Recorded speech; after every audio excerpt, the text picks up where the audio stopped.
کہتے ہیں جی کہ سورت فاتحہ کے بارے میں مقتدی کے لیے کیا مسئلہ ہے، قرآن و سنت کی روشنی میں ہمیں سمجھائیں۔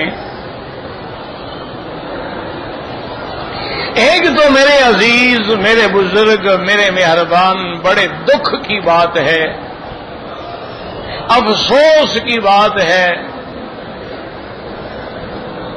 کہ آج ہم نے دشمنوں کو اپنے اوپر ہنسنے کا موقع دے دیا ہے۔ وہ کہتے ہیں کہ ان کی پیغمبر کو، شریعت کو، قرآن کو 1400 سال گزر گئے ہیں اور مسلمان ابھی تک نماز پہ بھی لڑ رہے ہیں۔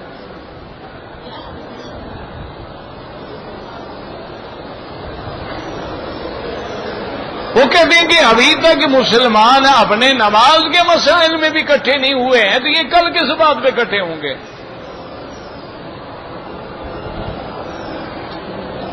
اسی لیے ایک یہودی تھا، مر گیا بدبخت، وہ بہت بڑا یہودیوں کا فلاسفر تھا، اسکالر تھا۔ اس سے کسی نے پوچھا کہ یار یہ مسلمان بھی کبھی ایسا ہو سکتا ہے کہ یہودیوں کو شکست دے دیں اور فتح کر دیں؟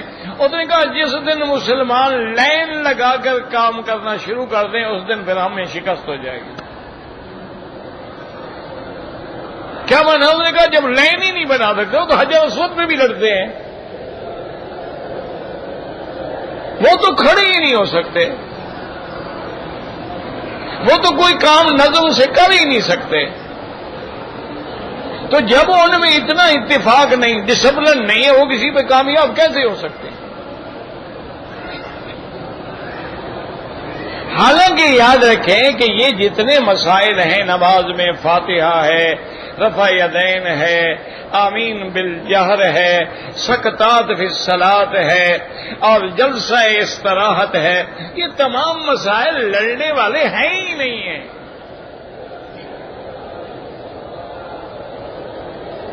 یہ تو اللہ کی رحمت سے وسعت ہے کہ اتنا الحمدللہ ثم الحمدللہ اللہ نے رحمت فرمائی ہے کہ ہر بندے کی نماز جو ہے وہ قبول ہو جائے اور صحیح ہو جائے۔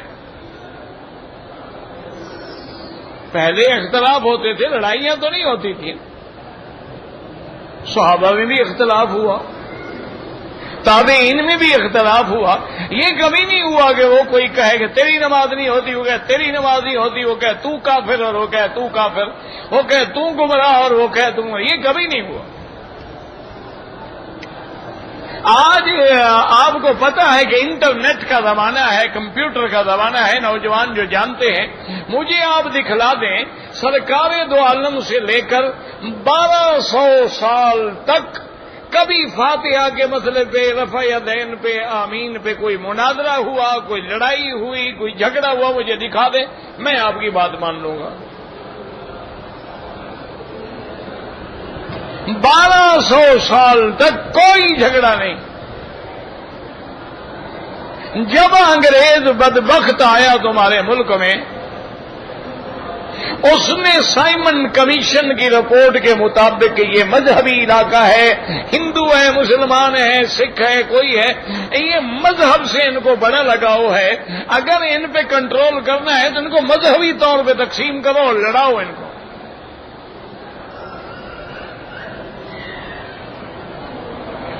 پھر یہ سارے مسائل ابھرتے گئے، ابھرتے گئے، ابھرتے گئے، مسجدیں بھی الگ ہو گئی، امام بھی الگ ہو گئے، نمازیں بھی الگ ہو گئی، اب تو اللہ معاف کرے پگڑیاں بھی الگ ہو گئی، پگڑیوں کے رنگ بھی الگ ہو گئے۔ ایک ٹوپی والا پیر ہے، ایک واسکٹ والا پیر ہے، ایک پگڑی والا ہے، ایک سبز والا ہے، ایک کالی والا ہے، ایک نیلی والا ہے۔ انا للہ و انا الیہ راجعون۔ حالانکہ کوئی جھگڑے کی بات نہیں۔ امام ابو حنیفہ رحمت اللہ علیہ کا یہ مسلک ہے کہ مقتدی کو امام کے پیچھے فاتحہ نہیں پڑھنی، چاہے نماز جاری ہو یا نماز سری ہو۔ ایک اب امام احمد ابن حنبل رحمت اللہ علیہ فرماتے ہیں کہ اگر امام جہری نماز ہے اور زور سے پڑھ رہا ہے اور مقتدی بھی سن رہا ہے تو اس کو فاتحہ نہیں پڑھنی چاہیے کہ قرآن کی مخالفت ہے. اللہ قرآن میں کہتے ہیں جب قرآن پڑھا جائے تو سنو اور چپ کرو. تو اب امام سے ٹھنڈے دل سے آئیں کہ امام احمد ابن حنبل بھی 3 نمازوں میں تو امام ابو حنیفہ کے ساتھ آ گئے, باقی تو 2 میں مسئلہ رہ گیا نا. اچھا, بعض ائمہ امام شافعی رحمت اللہ علیہ کا بھی ایک قول ہے کہ یستحب مستحب ہے اگر نماز میں امام کے پیچھے فاتحہ پڑھ لے, مستحب ہے, نہ فرض ہے نہ واجب ہے نہ سنت ہے.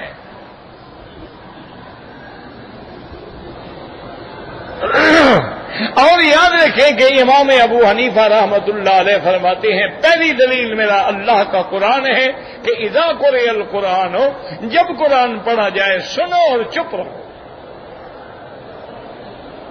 اور دوسرا وہ فرماتے ہیں کہ حدیث مبارک ہے حضور پاک نے ایک آدمی کو نماز سکھلائی ہے, تو جب نماز سکھلائی جاتی ہے تو ہر اہم بات سکھلائی جاتی ہے. حضور نے فرمایا میرے بیٹے اذا کبر فکبروا, جب امام کہے اللہ اکبر تو تم کہو اللہ اکبر. اسی طرح سکھاتے آئے اور فرمایا اذا قرأ, جب امام پڑھے تو تم چپ رہو. یہ 2 حدیثیں ہو گئی. اور اسی طرح حضور نے فرمایا اذا قال الامام غیر المغضوب علیہم ولا الضالین, جب امام پڑھے غیر المغضوب علیہم ولا الضالین فقولوا, تم کیا کہو آمین. تو معلوم ہوا کہ فاتحہ پڑھنا امام کا کام ہے, مقتدی کے ذمے صرف آمین کہنا ہے. یہ 3 حدیثیں ہو گئی. چوتھی حدیث یہ ہے کہ من ادرک الرکوع فقد ادرک الرکعہ, جو آدمی رکوع میں آگے مل جائے اس کو پوری رکعت مل گئی. وہ تو رکوع میں ملا, اس نے تو کچھ نہیں پڑھا, پھر رکعت کیسے مل گئی. 4 حدیثیں ہو گئی. 5ویں حدیث امام حضور فرماتے ہیں من کان لہ امام فقراءۃ الامام لہ قراءۃ, کہ جس آدمی کا امام ہے امام کی قرات جو ہے وہ مقتدی کی قرات ہے. یہ 5 حدیثیں ہیں جن پر میں امام ابو حنیفہ نے عمل کیا اور فرمایا لا صلاۃ الا بفاتحۃ الکتاب, جو ہے کہ فاتحہ کے بغیر نماز نہیں, اس میں مقتدی کا کوئی لفظ نہیں ہے. اس سے مراد یہ ہے کہ اگر امام ہے پڑھے گا, اگر منفرد ہے تو پڑھے گا, مقتدی ہے تو اذا قرأ فانصتوا, وہ خاموش رہے گا مقتدی. اب جو آدمی 5 حدیثوں پہ عمل کرے اس کو تو کہا جائے کہ یہ حنفی ہیں اور حدیث نہیں مانتے, اور جو 1 حدیث پہ عمل کر کے 4 چھوڑ دیں ماشاءاللہ وہ ماننے والے ہیں. اب اس کا کوئی علاج ہے دنیا میں؟ اچھا, پھر یہ ہے کہ ایک عقل کی بات ہے, آپ مجھے سمجھائیں, اللہ نے آپ کو عقل بھی دیا ہے. اگر امام نے ظہر کی نماز میں اتفاق سے ایسی سورت مبارک پڑھ لی جس میں سجدہ تلاوت ہے, امام سجدہ کرے گا کہ نہیں کرے گا؟ ہاں جی. مقتدی کھڑے رہیں گے. ہاں جی, مقتدی کیا کریں گے بھائی؟ انہوں نے پڑھا ہی نہیں ہے, سنا ہی نہیں ہے, سجدہ کیوں کریں گے؟ سجدہ کیا جاتا ہے یا پڑھو یا سنو. انہوں نے نہ سنا ہے نہ پڑھا ہے, وہ کیوں سجدہ کریں؟ معلوم ہوا کہ امام کا پڑھنا جو ہے وہ مقتدی کا پڑھنا ہے, کہ اگر امام سجدہ کرے گا تو ہم بھی سجدہ کریں گے. اچھا, 1 منٹ کے لیے مجھے بتائیں کہ امام نے نماز میں غلطی کی, ایک واجب چھوڑ دیا, وہ سجدہ سہو کرے گا. جب وہ سجدہ سہو کرے گا مقتدی بھی کریں گے یا نہیں کریں گے؟ ہاں جی, کریں گے. کیوں؟ ہم نے تو غلطی نہیں کی, ہم کیوں کریں؟ ہمارے ذمہ کیا ہے بھائی؟ تو معلوم ہوا کہ امام کی غلطی جو ہے وہ بھی مقتدی کی غلطی ہے, امام کی قرات جو ہے وہ بھی مقتدی کی قرات ہے. تو اس لیے الحمدللہ ثم الحمدللہ اللہ کی رحمت سے احناف کے پاس احادیث رسول اللہ بھی ہیں اور اللہ کا قرآن بھی ہے. اور اسی طرح پھر یہ بات بھی یاد رکھو کہ ایک حدیث مجھے دکھلا دو جس میں سرکار دو عالم نے حکم دیا ہو مقتدی کو کہ پڑھو، مقتدی کا لفظ بھی ہو اور حضور کا حکم بھی ہو، قول بھی ہو. صرف ایک حدیث میں انشاءاللہ کل سے پڑھنی شروع کر دوں گا. کوئی جھگڑا نہیں. کیوں بلا وجہ مسلمانوں کو الجھاتے ہو؟ ہم تو کہتے ہیں جو پڑھتے ہیں اللہ ان کی بھی نماز قبول فرمائے، جو نہیں پڑھتے اللہ ان کی بھی قبول فرمائے. یہ حضور کی امت کو ملانے کا وقت ہے یا لڑانے کا وقت ہے؟ آج کفر تمہیں چن چن کے مٹا رہا ہے اور تم ابھی تک انہی مسئلوں میں لڑ رہے ہو. اللہ کے بندے، احادیث مبارک میں آمین بالجہر کا ذکر بھی موجود ہے اور آہستہ آمین کا ذکر بھی موجود ہے. امام صاحب آہستہ کیوں کہتے ہیں؟ وہ کہتے ہیں آمین دعا ہے. آمین کا کیا معنی ہوتا ہے؟ اللہم استجب، اللہ قبول فرما. اور دعا میں اللہ کا حکم ہے کہ آہستہ مانگو. ادعوا ربکم تضرعا وخفیا. اچھا، دوسرا امام صاحب کہتے ہیں کہ جب امام کہے گا سمع اللہ لمن حمدہ، مقتدی کیا کہے گا؟ ہاں جی، زور سے کہے گا. امام نے زور سے کہا اور ہم نے آہستہ کہا. اچھا، امام نے کہا اللہ اکبر، زور سے کہا، اور ہم جب رکوع سجدے میں جائیں گے ہم زور سے کہیں گے. تو ہر کام تو آہستہ کر رہے ہو، صرف اسی پہ آگے جھگڑا کر رہے ہو. کوئی وجہ بھی تو ہو نا. تو اس لیے یاد رکھو کسی پہ اعتراض نہ کرو. تمام ائمہ مجتہدین برحق ہیں، ائمہ فقہا برحق ہیں، ائمہ محدثین برحق ہیں. سب نے حضور کے حدیث کو سمجھنے کی کوشش کی ہے. اختلاف کیوں ہوا ہے کہ دو حدیثیں آ گئیں؟ اختلاف کیوں ہوا ہے؟ ایک امام کو حدیث نہیں ملی ہے.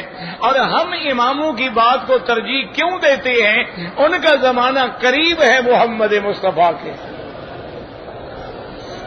دیکھو نا، ہم تو پیدا ہوئے 1400 سال بعد، امام حنیفہ پیدا ہوا 50 سال بعد. تو ان کا حدیث سے زمانہ قریب ہے. اقرب الی رسول اللہ ہے صلی اللہ علیہ وآلہ آلہ وسلم. کسی پہ اعتراض نہ کیا کریں اور کسی سے بغض نہ رکھا کریں. یہ سارا میں نے بتا دیا ہے، باقی واسطہ نہیں دے سکتے. دعا